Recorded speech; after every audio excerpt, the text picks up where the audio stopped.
الحمد لله الذي جعلنا مسلمين وكفى بها من النعم، ثم الصلاة والسلام على من جاء بدين الإسلام محمد بن عبد الله صلوات الله وسلام عليه وعلى آله وأصحابه وسلم. قال تبارك وتعالى: والذين جاءوا من بعدهم يقولون ربنا اغفر لنا والإخوان الذين سبقونا بالإيمان ولا تجعل في قلوبنا غلا للذين آمنوا ربنا إنك رؤوف رحيم. كان النبي صلى الله عليه وسلم إذا فرغ من الدفن الميت وكفى عليه وقال: استغفروا لأخيكم وسلوا له تثبيت فإنه الآن يسأل. قال الشافعي رحمه الله: ويستحب أن يقرأ عنده شيء من القرآن وإن ختم القرآن عنده حسنة. bakadde bange baganda bange abasiraamu, abaami n'abakyala abasembedde mu jjuma yaffe ey'olwaleero, twebaza Allah tabaraka wa ta'ala akyakuumye entunnunsi zaffe ne tubanga tukyali mbalamu. Waliwo bannaffe be tuwerekedde naye nga tebalina musango gwe bazza okubeera nti bayitibwa abagenzi. Bwe tubanga weetuli tulina okuba ekyo nga tukyebaliza Allah n'okumusaba abeere nga akkiriza ibadaati zaffe, ensinza zaffe ze tukola, ate n'okumusaba obulamu obulungi n'obutegeevu, kubanga bangi bali mu bulamu naye ng'okutegeera tebalina. Abalala bali mu bulamu naye nga tebalina bulamu, bali mu malwaliro. Abalala bali mu bulamu bw'ensi eno tebalina ddembe, bali mu dduka. Senga oba otaddeko olutimbe lwa televisioni oyinza okwesanga nga baganda baffe mu Palestine bali mu nnaku na mu kufa. Abalala bali mu malwaliro, naye gwe alina obulamu bw'obanga tosobodde kubeera ng'ofumiintiriza n'okutegeera wawo kyogwanidde okukola mu nnaku olwaleero. Tusaba Allah tabaraka wa ta'ala abeere nga atuwa okutegeera okwo okutali kwa munguuba. Hutuba yaffe ey'olwaleero egenda kubanga etujjukiza okubanga tujjukira bannaffe abagenzi batuva ku maaso. Olw'okuba tuli mu ensi gye tulimu ng'erimu ebigambo bingi, erimu abayivu bangi. Nze naawe nga tulina okusigala nga twefumiintiriza ffe baani. Nabbi sallallahu alaihi wasallama ebigambo ebitamuvanga ku lulimi yagendanga n'agamba Katonda we nti asaba Katonda we abeere nga amuwa ilimu walfahamu, amuwa okumanya naye ng'ate n'okutegeera tekwawukanye kumanya. Ebigambo biri okutegeera n'okumanya. Oyinza okumanya n'ototegeera ebyo by'oba owulidde. Eyo nno nsonga nkulu. Abaana bwe babeera nga batudde mu kibiina nga basomesebwa omusomesa mu lunaku olumu, omusomesa omu mu ssaawa zeezo, ekiseera kituuka eky'ebigezo, omusomesa n'aleeta ebibuuzo bye n'abiteeka ku lubaawo oba ku lupapula. Abaana abo abataliiko nti ono yamusomesa nga ali special oba yamusomeseza yekka, buli muntu bw'atuuka okuddamu ekibuuzo ayinza okuddamu era okusinziira mu kutegeera so si mu kumanya. Ekyo nno kye kireeta n'owulira nti ono yabadde wa lubereberye, ono yabadde wa 10, ono yakwebedde, naye nga bonna baasomesebwa omusomesa omu. Ne mu bulamu bwaffe buno obw'ensi oyinza okuba ng'oliko oli wabadde ayigiririza bw'ogenda okuvaawo ne babuuza abadde ayogera ku ki oyinza okuwa ansa nga ndala ne munne yabadde nagga nti teyagambye ekyo yabadde agamba kino okwo kwe kutegeera neebaziza Allah tabaraka wa taala eyatuwa ekyengera ky'obusiraamu enfunda ezisinga obungi neebuuza nti senga nali siri musiraamu basenga ntunula ntya naawe kyali badde kirungi okyebuuze oba oli awo wali badde totunula nga bw'otunula oba oluusi n'okuba mu bulamu bw'ensi kubanga bingi eddiini busiraamu byetuyamba netwongera ne ku buwangaazi senga tuba tugyekuumidde nga bwetuyigiriza nzizezaako okubeera nga nsaba Allah tabaraka wa taala asse okusaasira okw'obugenderevu ku nabbi waffe Muhammadi sallallahu alaihi wasallama eyalaajanira ennyo gye tuli n'atuuka okugamba nti man salla alayya salata wahida sallallahu biha ashara nabbi sallallahu alaihi wasallam yava mu bulamu bw'ensi eno nga talina kisobyo kyonna eri Allah we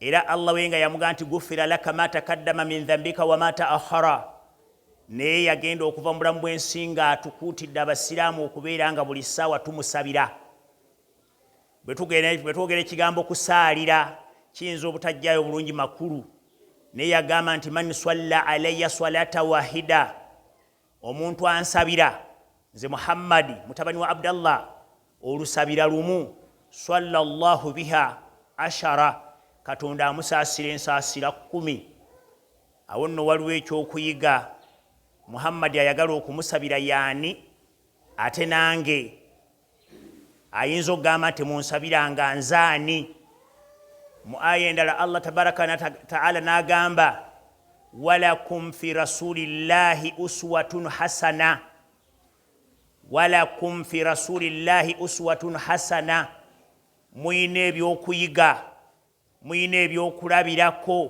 muyina omufaano nga mugujja ku nabbi Muhammadi sallallahu alaihi wasallama ayagala okuyiga ayagala okwebuulirira twala ekigambo ekigamba nti oba Muhammadi sallallahu alaihi wasallam yava mu nsi nga talina zambi era nga asanyusiddwa tiwamujjana naye atuwanjagira kumusabira tumusabirako ki ekyokubiri ffe baani abamusabira kubanga emirundi egisinga obungi bwe tuba tutudde gye tutudde batubuuza mmwe baani abasabira abantu naye ffe baani abasabira Muhammad rasulillahi sallallahu alaihi wasallama awaliwo ekyokuyiga era mu ngeri y'emu n'aga nti omuntu bw'amusabira Katonda amusaasira ensaasira 10 eyo nno nsonga nkulu Allah tabaraka wa taala kyavudde agamba mu aya gyensomye walladhina jaa'u min ba'dihim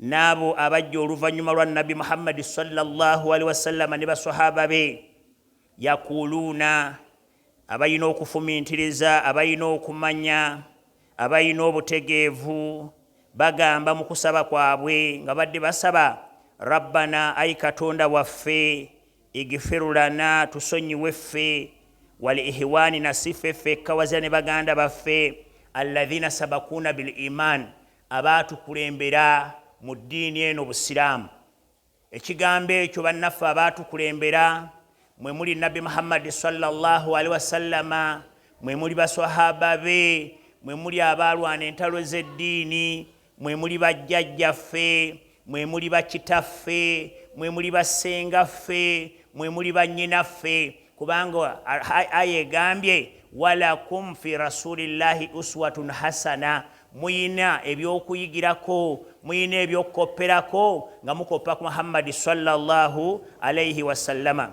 omuganda yagamba nti bw'olaba embwa ng'egoba akutte ekikapu kitegeeza ate ggwe akutte eddiba oba toyina kusala kaakati oba Muhammadi sallallahu alaihi wasallama eyava mu nsi nga mulungi awanjagira kumusabira butya ate ffe ne bwe tufaanagana ne bye twesaabye n'ebikolwa byaffe olwaleero buli muntu w'oli mu butegeevu bw'olimu oyinza okwesanga nga munno gw'otudde naye akuliraanye omweraliikirira akugambye nti njagala kunsuzaako olwaleero oyinza okuba nga tojja kwebaka kubanga omuganda agamba nti gwe mwabbanga naye bw'asula emiryango amatu tomalira ku ttaka obudde bwonna ayinza okuyimuka n'akutoolako ebibyo olwaleero munna ayinza okuwa ekyokulya noweeraliikira n'oga nti oba bwe nkirya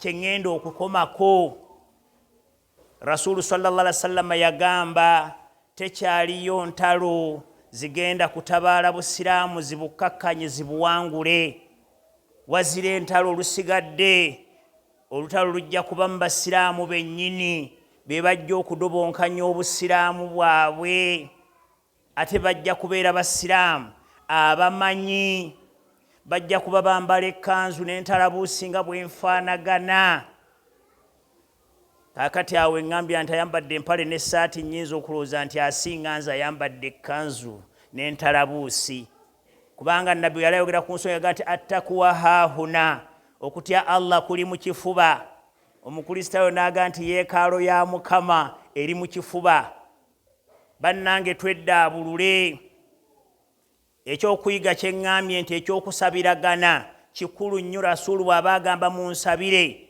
tosanga nga batudde nga bagamba nti basabira mufuna ojerega Allah yagamba la yasharu qaumu min qaumi ekibiina tekijejanga kibiina kinnaakyo asa kyaddaaki ayakuna khaira minhum muyinza okuba nga abajejebwa mwe balungi okusinga ababajeja kana nabiyu sallallahu alaihi wasallam yali mutume Muhammad sallallahu alaihi wasallam idha faraga min dafni mayiti nga babadde bamaliriza okuziika omufu wakafa alaihi nga ayimirira awaziikiddwa omuntu oyo wakala n'abeera ng'agamba basahaba be oba n'abo be yali nabo ng'abaga nti istaghfiru muyitirize nnyo okusabira li ahikum eri muganda wammwe ono aziikiddwa wasalu lahu tathbit era mumusabire obunywevu nga bwe tugaa nti thabbataka Allahu bilqawli thabiti thabbataka Allahu bilqawli thabiti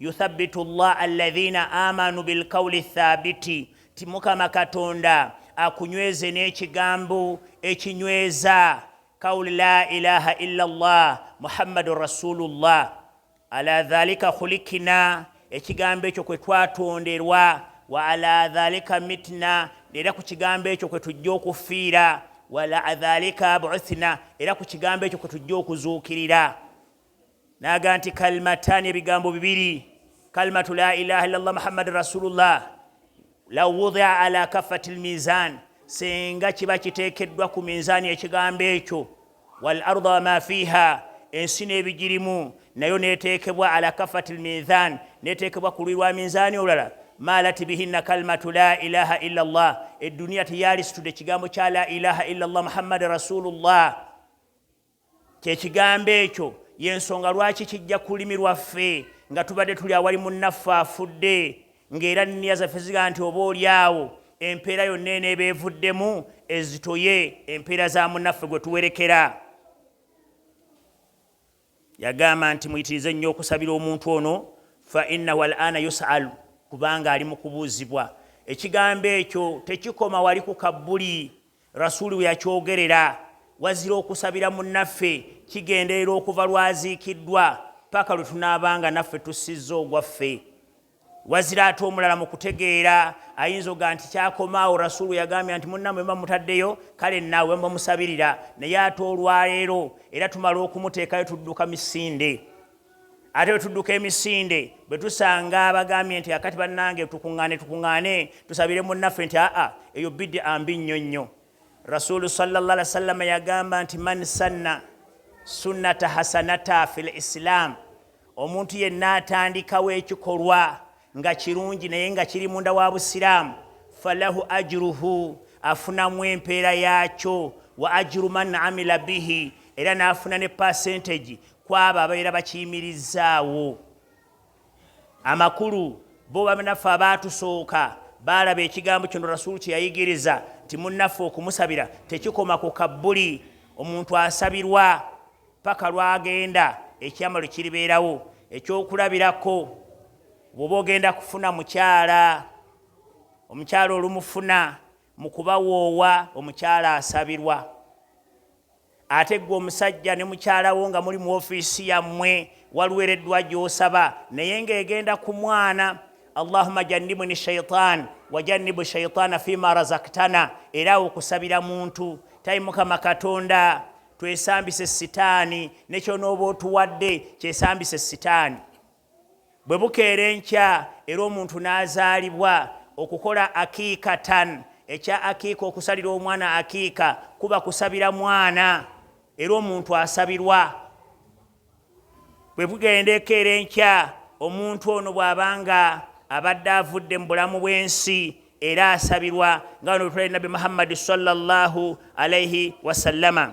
Mu hadiisi emu Nabbi sallallahu alaihi wasallama yatuuka okugamba nti, hadiisi ng'eva kwa Aisha radiyallahu anha agamba, agamba kala Rasulullahi sallallahu alaihi wasallama, Mutume Muhammad sallallahu alaihi wasallama yagamba, ma min mayiti, teri yenna aba afudde, yusalli alaihi, n'abeera nga asaaliddwa, ummatu, abantu, minal muslimina, abasiraamu, yabulughuna mi'a, nga bawera 100, kulluhum, naye nga bonna, yashfa'una lahu, nga bali mu kusabira muntu oyo, illa okujjako shafa'ul fihi, omuntu oyo afuna okusonyiyibwa ku lw'abantu ababeera bamusabidde. Kakati olwaleero mu bulamu bwaffe buno obw'ensi, bwe tuba tugambye nti tugenda kusaala, tukubirizibwa okujja tusaalire mu mizikiti. Hadiisi weeri egamba nti swalatul jamaa, eswala y'abantu abangi, afdalin, yesinga empeera, bi27 daraja, nga esukkuluma ku y'omu amadaala 27. Naye ekyewuunyisa bwe tutuuka ne tugamba tukuŋŋaanye ewa gundi tusabire munnaffe, ate ekyokuŋŋaana ne kivumirirwa. Kalimatu du'a ma'anaha as-swala wa kalimatu swala ma'anaha ad-du'a. Kale nno okutegeera n'okumanya nayo bifuuka ensonga. Nga bwe tufuna empeera ennyingi nga tuzze mu swala y'ejjama, bwetu bwe tuwankira okubeera nga tufuna era nga tufunyisa munnaffe empeera bwe tuba tusabidde n'embeera nga tetumusabidde omu. Hadiisi gye ngenda okuzzaako an Abi Hurairata radiyallahu anhu, Abi Huraira agamba, okusiima kwa Katonda kubeere ku ye, anna Rasulallahi sallallahu alaihi wasallam, Mutume Muhammadi okusaasira embeebe ku ye yagamba, idha mata al insan, omuntu bw'abanga afudde, nkata amaluhu, emirimu gye gikomaawo, illa min thalath, okujjako 3 byasigala ng'agenda agabaniramu. Sadakatul jariya, saddaaka ekulukuta, kumuteera bintu ng'omusikereka mu muzikiti, abagusaalyako agabana. Yasimba omuti, bwe guwa ebibala bagabana. Abatudde mu kisiikirize kyagwo bagabana. Yasima ensulo y'amazzi, abagikozesa bagabana. Aw ilmu yuntafau bihi, oba yayigiriza. Kakati nga bwe ndi ku mimbali wano njigiriza, oba mbadde musomesa njigiriza, benjigiriza bagenda bayigiriza, buli kiisa ayigiriza mufunako percentage. Aw waladi swalihu yad'u lahu, oba omwana omulongoofu asabira muzadde we. Ekyo nno kirimu okutegeera n'okumanya. Abagenda n'okumanya bakkiriza nti omwana omulongoofu bw'asabira muzadde we kikkirizibwa, naye ate omwana omulongoofu kizibu okusabira muzadde we ng'ali yekka. Mu bulongoofu obwo agamba nti kampite ku bajjama nteeketeeke bajje tusabire muzadde wange kubanga seemala. Kampite ku bajjama muyinza okugiramu wali min awliya illahi tabaraka wa ta'ala. Omwana omulongoofu tayinza kuliira wano kintu nga gw'oli wali nakikulyako, okujjako omwononefu. Kale nno abasinga obungi ekigambo ky'omwana omulongoofu baayagala mwononefu, kubanga omwononefu yagamba nti nze taata ne bwe nnaabandi mu luguudo ntambula nja kumusabira. Naye omwana omulongoofu amanyi nti mu luggya oba mu nnyumba temubaamu kkubo, buli kiisi yenna ajja awaka abeera mugenyi, ate omugenyi abeera mugeyi. Kakati omugenyi anaagenda atya nga simuliisizza? kati n'abeera ng'ateekateeka ebyokuliisa abantu bano abazze n'amanya nti buli kisaana abaalidde bw'anaaba ng'asiimye empeera Allah aziteeke ku taata wange gwensabira. Kale omwana omulongoofu baayogera omu naye ate tebaali tebategeeza nti alina kuba omu wazira ayinza okufuna banne bakuŋŋaanya ne babeera nga batuukiriza ekyokubeera nga basabira omuzadde waabwe. Imaamu Shafii rahimahullah agamba wayustahabu kigwanye ayukra indahu shay'un min alquran, omugenzi okumusomera ku Qur'ani. Wa in khatamu alqur'ana indahu hasana, senga babeera bafundikidde Qur'ani eno ku lw'omufu kiba kirungi. Tumanyi nti buli mulimu gwonna gw'okola ofuna empeera era osasulibwa, naye ate waliwo okubeera ng'ekintu ky'okoze okikoze ku lw'omufuuwo. Ekyokulabirako bangi bagenda e Makka, ng'ekibatutte e Makka bakola hijja z'abataata baabwe, bakola hijja z'abamaama baabwe, bakola hijja za mikwano gyabwe, bakola hijja eza buli ngeri, naye nga bebazikolera baafa dda. Bwe kutuuka okusaba, bwe kutuuka okuliisa, kati awo ne baziba omulyango ebigenda ku mufu nga babimukoledde. Ekyo si kituufu. Omufu osobola okumuliisiza n'oliisa abantu n'ogaa nti Mukama Katonda empeera zino zigende eri omufu wange. Nga bw'okola hijja n'ogaa nti hijja ngikoze ku lwa maama ne taata n'eddwa bwetyo bwefaanagana, empeera z'oba ogifunyeemu z'ogikoleredde zimutuuka. Kaala sallallahu alaihi wasallam, Mtume Muhammad sallallahu alaihi wasallam yagamba la tahakaranna min alma'rufi shay'a walau an talga ahaka biwajhin taliqi. Yagamba nti omu ku ffe nze naawe tanyomereranga ekyempisa ennungi, n'agamba nti ekyo kya butaliimu. Olwaleero tulina ebintu bingi bye tugenze tunyomerera era bye tubinyoomye bitutuusizza bwe tutuuse. Naye Nabbi sallallahu alaihi wasallam yagamba nti omu ku mmwe ne bw'obanga kyonyomerera kifaanagana nga bw'onoosinkagana muganda wo n'ekyenyi ekirimu bashaasha, ekirimu akamwenyumwenyu, ekyenyi ekirimu essanyu, ekyo tokinyomereranga. Kiyinza okwokesa omuliro, kiyinza okuyingiza ejjana. Kasita ekintu kyonna kiba kya bulungi, kiri kye nasomyeko kye naga nti man sanna sunnatan hasana fil islam, omuntu atandikawo enkola mu busiraamu nga nnungi, falahu ajruhu, afuna empeera yaayo, wa ajru man amila bihi, n'afuna ne percentage ku ababeera bakiyimirizaawo. Nabwe kityo abantu bano baalabanga ensi mwe baali, abantu baamu baalina engeri gye baakolangamu ng'erabika ekontana n'amateeka ga Allah tabaraka wa ta'ala. Ne bagaa nti nefe okujjukira munnaffe katuteeketeeke tusomewo edduwa tuliise. Ekyo nno kye baakola kirungi era kisobola okugenderera.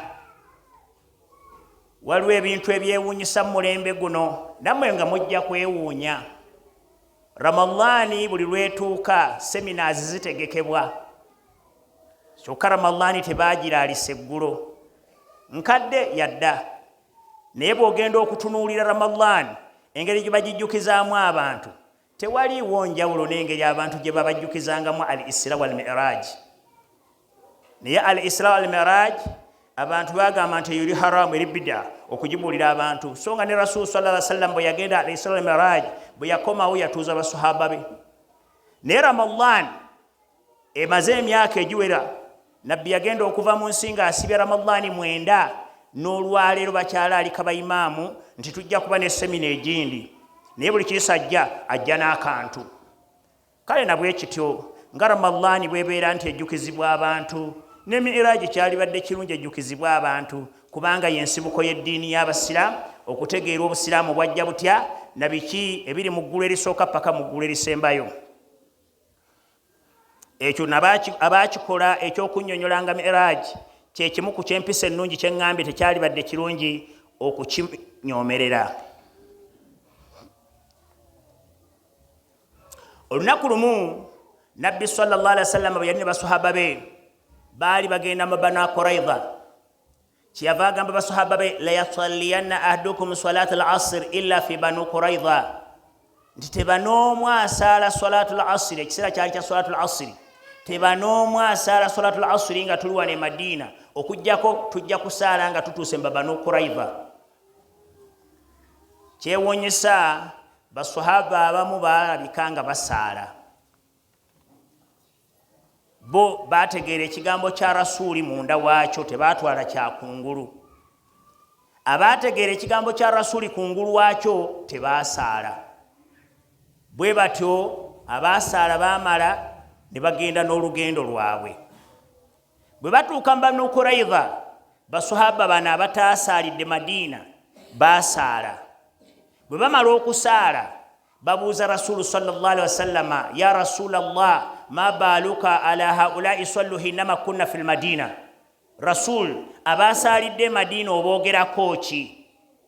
Kakati katulabe omuyigiriza w'Obusiraamu kye yakola. Yabaga nti abasaalidde Madiina batuufu n'abasaalidde wano muli batuufu. Kubanga y'omu yagamba nti bitalindirizibwa eswala terindirizibwa. Hene bategeera nti ndowooza bano babaganye okusaala abatalina wuzu, naye ffe tulina wuzu. Ate bw'obeera omuntu omukulu w'emyaka ewuzu ekuddukako mangu, tetujja kusobola kukuuma wuzu zaffe. Kale ffe katusaale. Kakati yaga nti abasaalidde eri batuufu n'abasaalidde wano batuufu. Kye tuyigamu ti senga Rasuulu abadde akyali mu nsi yaligambye nti akabbinkano ke mulimu mu by'eddiini okuwakana abakola kino batuufu n'abakola kino kituufu. Ekigambo kya Rasuulu sallallahu alaihi wasallam ekigamba nti inna kulla bid'atu ddalaal, yagendereramu kyekintu omuntu kyatandika mu ddiini nga naye ekigendererwa kyakyo kukakkanya kitiibwa kya ddiini, kukakkanya mulamwa gwa ddiini, kutyoboola Busiraamu, kwongeramu ekyo ekitali mu Busiraamu naye ng'ate kibukkakkanya. Naye kyonna ekiyingira mu Busiraamu nga kikuuma Obusiraamu mu mutendera gwakyo, ekyo tekiri mu bintu byaziizibwa. Ekyokulabirako ky'ensembyayo, abaaliwo mu hijja ezaasooka emabega ebiwaji baabikubiranga wansi. Kati olwaya bagenda e Makka ebiwaji babikubira mu kalina. Abaaliwo mu biseera ebyasooka baddukanga Swafa ne Marwa baddukiranga wansi ku ttaka. Kakati olwaya badduka Swafa ne Marwa baddukira ne waggulu mu kalina.